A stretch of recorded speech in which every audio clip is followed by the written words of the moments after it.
So today's question is about dealing with plateaued careers and how to handle them. The question comes from Aldo. He says, "Hi Mark, I'll keep it short.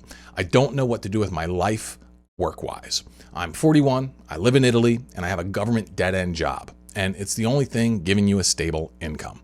Well, I don't know what it's like in Italy, but that's something I've heard before, where people, they kind of just get stuck with something kind of comfortable, but there's not really any opportunity for advancement. And I've seen this across all sorts of domains. All right, guys who have plateaued careers can find that is a major source of stress and dissatisfaction for them, because like when you've got to put so much of your life into something that doesn't offer you meaningful advancement, it can be a huge trigger to fall into escapism. It's not uncommon for me to work with someone who's like, they're not happy with where they're at in their career. They don't know how to get ahead, and because of that, well, they just aren't happy with their life, and so they want to escape their life, and so they turn to porn or to whatever. And this isn't just with low-level jobs, though it obviously can happen there. But I've seen this happen with plenty of guys making $200,000 or more. Heck, I've worked with very successful entrepreneurs who feel like, I don't know where to go with this. I've kind of maxed things out. I've saturated my market, and I'm stuck now. What the heck am I supposed to do?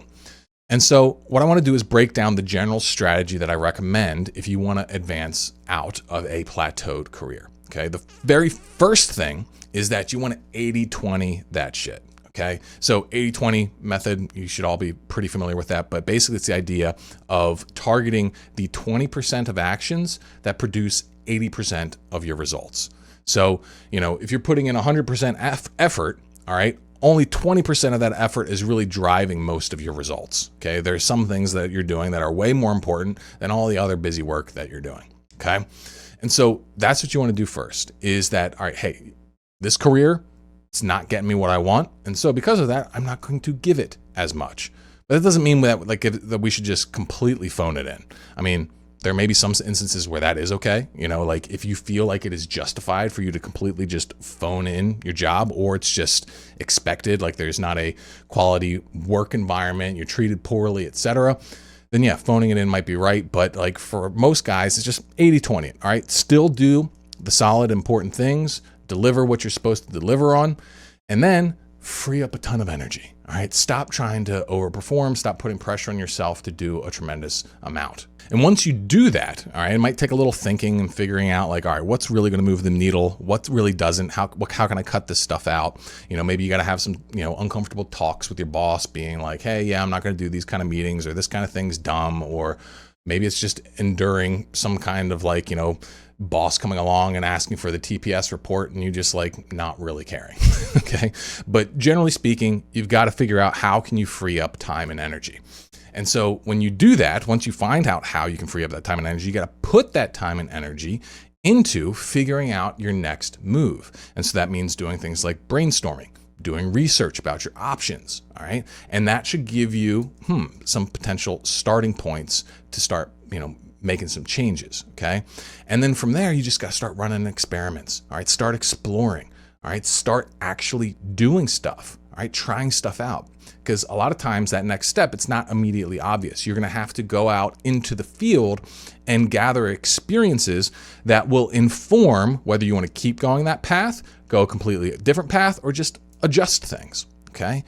And so once you've got a little bit of clarity on what to do, you got to optimize your energy so that you can do these things. Because, say your, day job that you currently have, the plateaued one, sucks up a lot of time and energy, which most kind of jobs do. Well, you don't want to burn all your best energy on that. Okay. And so what I've found to be most effective for guys trying to make a shift like this is to rearrange their work day and put their next move as the thing they work on first. So an example of this would be, say you're in a 9-to-5, it would be about getting up a little bit earlier so that you can put an hour to 2 hours of work in every morning on your next move. Because the reality is it's really difficult to do this kind of stuff, to get a side hustle going or whatever at the end of your workday when you're already tired.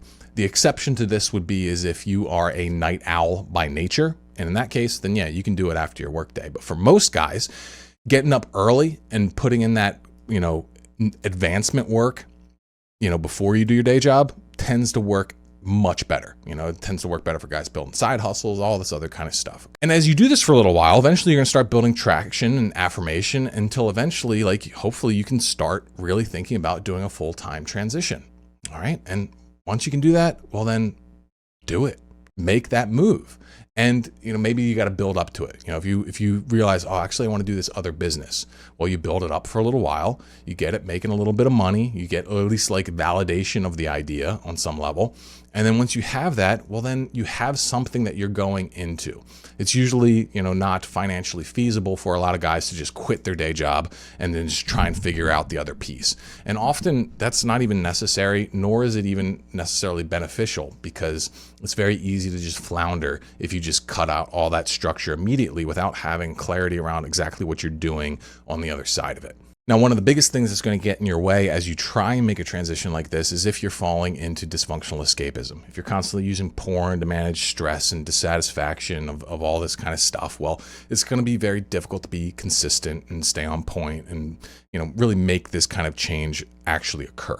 And so if you want help with that, I've got a 5-minute journaling technique that'll show you how to pre-program your mind to be disciplined, to stay off the dumb stuff so that you can really follow this plan, execute, and unlock this next level in your life. And if you want to learn the technique, just click the link below. So that's what I have for you guys today. Hopefully you found this useful. Let me know what you think in the comments below, and I'll see you guys in the next one. Booyah.